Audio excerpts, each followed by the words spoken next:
xogayaha fulinta dowladda hoose ee magaalada Berbera Cali Maxamed Cilmi ayaa maanta booqday dhismayaal iyo mashaariic kala duwan oo ay dowladda hoose ee magaalada Berbera gacanta ku hayso sida deer ay ku wareejinayaan xabalaha xaafadda Buraasheekh ee magaalada Berbera garoonka kubadda cagta oo dhismihiisu haatan dhamaaday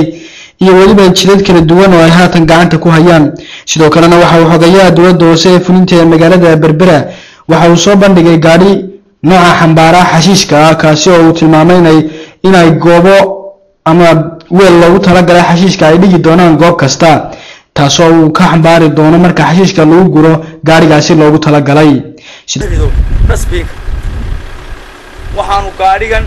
iyo ugu talagalnay si aanay magaalada xashiishka aan ugu baahin in qof waliba boqos kaleem waxa dhici doonta qofka hadhow toole meel banaan iskaga shuba xashiishka isagoo boqoska yaala waan ganaaxi doonaa xarig iyo ciqaab mutaysan doonaa xaafad oodan oo garan waaga iyo xurunka iyo wax waliba ku baxeen maanta waxa u dhamaaday inaanu ka saarno dhammaan wadooyinkii iyo qorsheyntii dhulka waxaanu dadweynaha u sheegaynaa insha Allahu tacaala wiigan bilowgiisa oo sabtida ka bilaabmaysa yaa hadda inaanu degsiimiin rasmiga ahaana aan u bilaabi doono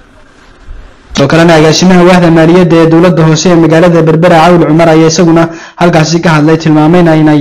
hawluhu si wanaagsan u socdaan guud ahaanba mashaariicda ay dowladda hoose haatan gacanta ku hayso waxa weeyaan waa gaari 12 tan markiiba xabad buu qaadayaa mar ama laba qaadayaa waxa weeyaan boostejinka markuu ka qaado xashiishku soo daadinaya isaga iska daadinaya laba inuu basuraya